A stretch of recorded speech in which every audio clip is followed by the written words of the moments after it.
अल्पसंख्यक मामलों के मंत्री किरण रिजिजू ने बुधवार को वक्फ संशोधन बिल 2024 को लोकसभा में पेश कर दिया है। बिल के जरिए वक्फ बोर्ड की संपत्तियों को कानूनी दायरे में लाए जाने का प्रस्ताव किया गया है। बिल पर चर्चा के दौरान किरण रिजिजू ने 1 घंटे तक अपनी बात को रखा है। उन्होंने कहा कि कांग्रेस के नेतृत्व वाली यूपीए सरकार ने 5 मार्च 2014 को 123 प्राइम प्रॉपर्टी को दिल्ली वक्फ बोर्ड को ट्रांसफर कर दी थी। ऐसा लोकसभा चुनाव से ठीक पहले अल्पसंख्यक वोटों के लिए किया गया था, पर फिर भी चुनाव हार गए। किरण रिजिजू ने कहा, अगर हमने आज ये संशोधन बिल पेश नहीं किया होता तो जिस इमारत में हम बैठे हैं उस पर भी वक्फ अपनी संपत्ति होने का दावा कर देता। अगर प्रधानमंत्री नरेंद्र मोदी की सरकार सत्ता में नहीं आती तो कई अन्य संपत्तियां भी गैर अधिसूचित हो जाती। इस समय यूपीए सरकार ने पूरा सारा जमीन को डी नोटिफाई करके वक्फ बोर्ड को दे दिया। 123 प्रॉपर्टी। अगर आज हम ये संशोधन लेके नहीं आते तो जिस सदन में हम बैठे हैं, ये पार्लियामेंट बिल्डिंग, इसको भी क्लेम किया जा रहा था। एयरपोर्ट, बसंत विहार, और अगर नरेंद्र मोदी जी का सरकार नहीं आते, अगर यूपीए का सरकार कंटिन्यू रहता तो क्या क्या बिल्डिंग को डी नोटिफाई किया जाना था। सपा नेता अखिलेश यादव ने बिल का विरोध करते हुए इसे मुस्लिमों से उनके घर दुकान छीनने की साजिश बताया है। टीएमसी सांसद कल्याण बनर्जी ने कहा, वक्फ प्रॉपर्टी मुस्लिम समुदाय के लिए बैकबोन है, यह पूरी तरह धार्मिक संस्था है। कांग्रेस सांसद गौरव गोगोई ने किरण रिजिजू की बातों को झूठ करार दिया। तो इन्होंने 2013 यूपीए गवर्नमेंट के संदर्भ में कहा पूरा का पूरा मिसलीडिंग है, झूठ है, और हम डिमांड करते हैं कि वो ऑथेंटिकेट करें। हम डिमांड करते हैं ऑथेंटिकेट करें। वहीं मुस्लिम पर्सनल लॉ बोर्ड ने चेतावनी देते हुए कहा कि अगर बिल पास हुआ तो देश भर में आंदोलन करेंगे। All India Muslim personal law board AIMPLB ने बिल पर अपनी कड़ी आपत्ति जताई है। इसके प्रवक्ता डॉक्टर सैयद कासिम रसूल इलियास ने बिल की निंदा करते हुए कहा कि अगर ये बिल संसद में पेश हो जाता है तो हम इसके खिलाफ देशव्यापी आंदोलन शुरू करेंगे। हम चुप नहीं बैठेंगे। हम अपने पास उपलब्ध सभी कानूनी और संवैधानिक प्रावधानों का उपयोग करेंगे। जब तक प्रस्तावित संशोधन वापस नहीं लिए जाते तब तक ऐसा करेंगे। हम शांतिपूर्ण आंदोलन चलाएंगे।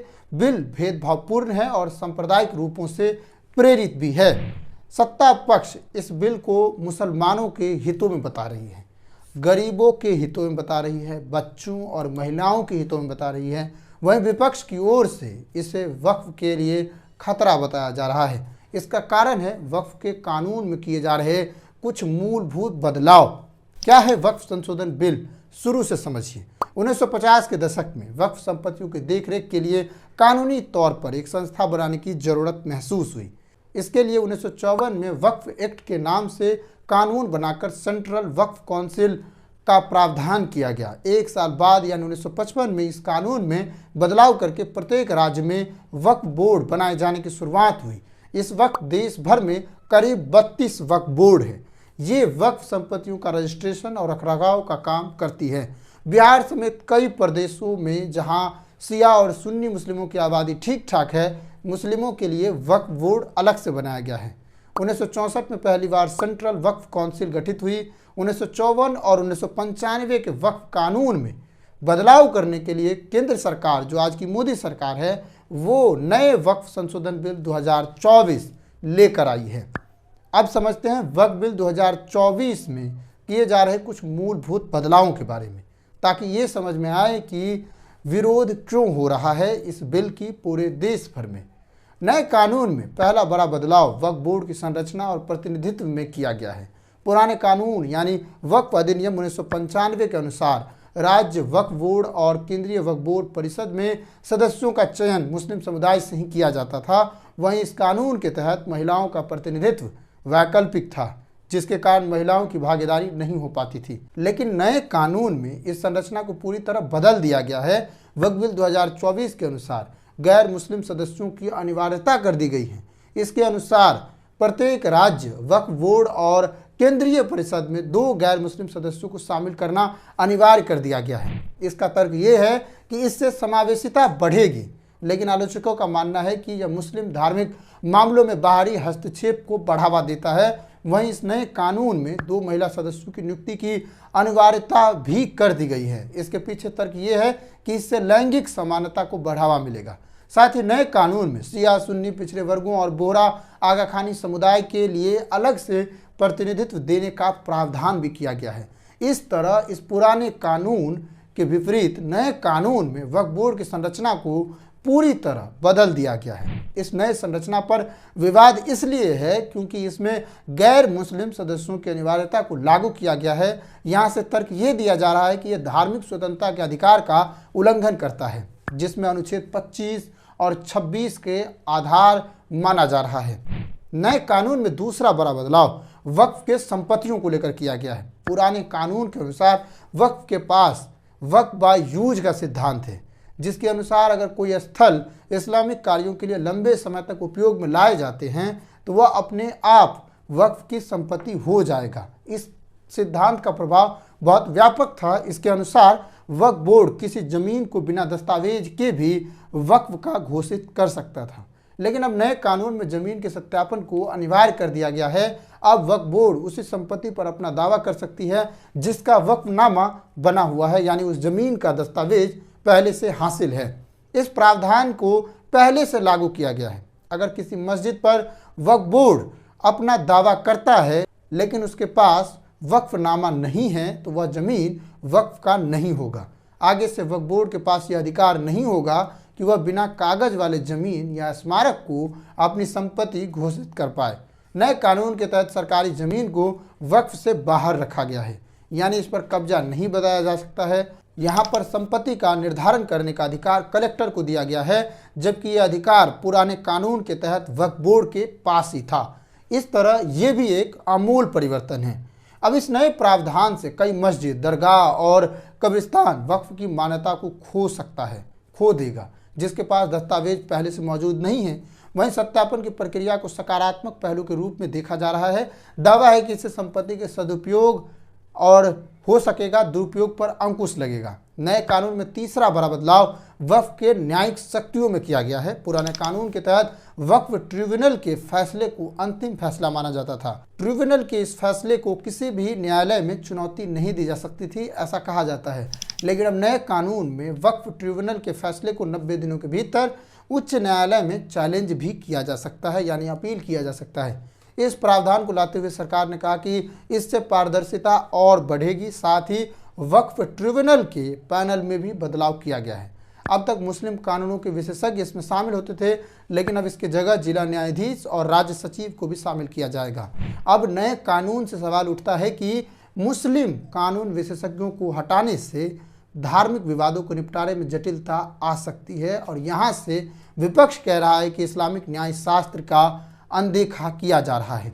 नए कानून में चौथा बड़ा बदलाव वक्फ बोर्ड के नियंत्रण को लेकर किया जा रहा है। पुराने कानून के तहत वक्फ बोर्ड को स्वायत्तता प्राप्त थी कि संपत्ति पर पूर्ण नियंत्रण वक्फ बोर्ड के पास था, लेकिन अब नए कानून के तहत संपत्ति का सर्वेक्षण और स्वामित्व निर्धारण करने का काम जिला का कलेक्टर करेगा।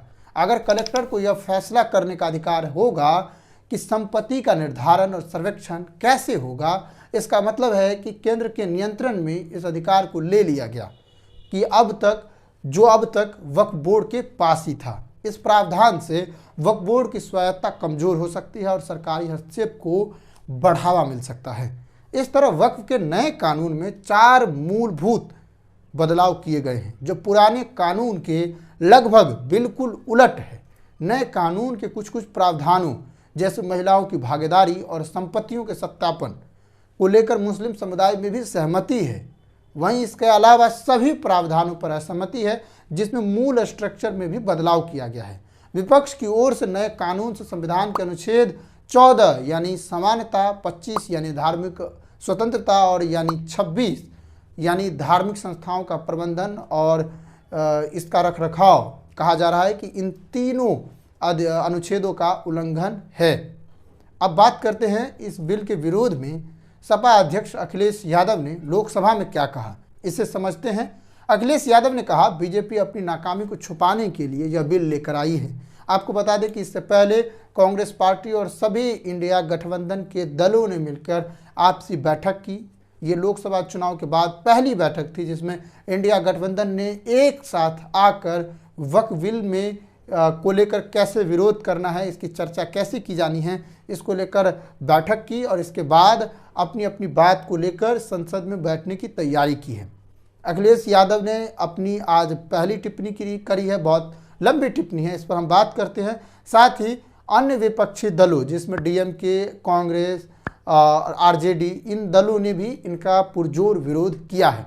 अखिलेश यादव ने कहा बीजेपी अपनी नाकामी को छुपाने के लिए यह बिल लेकर आई है। अखिलेश ने कहा कि आप लोगों ने नोटबंदी का फैसला लिया, नाकामी नोटबंदी की नहीं, नाकामी बेरोजगारी की है।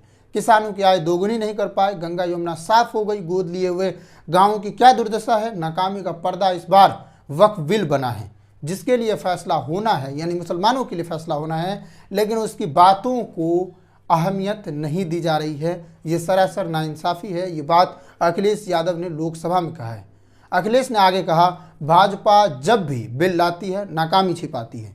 यह देश मिलीजुली संस्कृति से बना हुआ है। वक्फ बिल 2024 में न तो नीति सही है और ना ही इसकी नीयत। देश के करोड़ों लोगों से घर दुकान छीनने की साजिश है। भाजपा और लोकतांत्रिक पार्टी है, वह असहमति को अपनी शक्ति मानती है। सरकार वक्फ बिल लाने की जिद क्यों कर रही है? यह सांप्रदायिक राजनीति का नया रूप है, जिद है। बाहर ये लिखते हैं कि सत्यमेव जयते, भाजपाई अंदर असत्य बात कहते हैं। वोट को संभालने के लिए बिल लाया गया है। भाजपा चाहती है कि मुस्लिम समुदाय के लोग जो उनका हक मारा जाए, वोटों का ध्रुवीकरण हो, इससे जितना फायदा होगा उसका लाभ वो उठाएंगे। ये वक्फ बिल कोई उम्मीद लेकर नहीं आ रहा है। ये वक्फ बिल सोची समझी रणनीति का हिस्सा है। ये मुस्लिमों में भी बंटवारा चाहते हैं। हमारे एक सदस्य कह रहे हैं कि चुनाव बहुत बढ़िया हो रहा है, वोट ही नहीं पड़ने दिया जा रहा है। अध्यक्ष महोदय, भाजपा जब भी कोई नया बिल लाती है तो वो अपनी नाकामी छुपाती है। भाजपा वाले मुसलमान भाइयों की वक्फ की जमीन चिन्हित करने की बात कर रहे हैं, जिससे महाकुंभ में जो हिंदू मारे गए हैं या खो गए हैं उनको चिन्हित करने की बात पर पर्दा पड़ जाए कि ये वक्फ बिल जो लेकर के आए कोई उम्मीद लेकर के नहीं आ रहा है। ये सोची समझी रणनीति का हिस्सा है, क्योंकि इनका जो बोर्ड बिखर गया है, ये मुस्लिम में भी बंटवारा चाहते हैं। नए कानून से एक बात तो स्पष्ट हो गई है कि इस कानून के जरिए वक्फ बोर्ड को नियंत्रण में लाया जा सकता है, क्योंकि जिस तरह से न्यायिक शक्तियों का प्रयोग अगर अदालत में जाता है तो ये तो ठीक है कि इसमें फैसले लिए जा सकते हैं, अदालतों की बातों की भी भूमिका रखी जा सकती है। जहाँ तक है अदालत स्वतंत्र है और वो निष्पक्ष फैसला देगी। वहीं अगर फैसले लेने के अधिकार पर वक्फ बोर्ड की शक्तियाँ कम हो जाएगी तो इस पर भी एक बड़ा बदलाव देखने को मिलेगा। सबसे बड़ा बदलाव जो वक्फ बोर्ड में किया गया है वो इसके ढांचे को लेकर किया गया है, जिसमें गैर मुस्लिम सदस्यों की हिस्सेदारी को बढ़ाने की बात की गई है, अनिवार्यता की गई है। यहाँ तक कि इसके चेयरमैन भी गैर मुस्लिम सदस्य हो सकते हैं इस नए कानून के तहत। तो ये बर्दाश्त करने लायक बात नहीं है कि अगर कल होके अगर गैर मुस्लिम सदस्य वक्फ बोर्ड का चेयरमैन बन जाता है तो इसका कितना बड़ा असर देखने को मिलेगा। ये मुस्लिम समुदायों के लिए पचने वाली बात नहीं है, इसलिए इस बात को लेकर इतनी विरोध की जा रही है।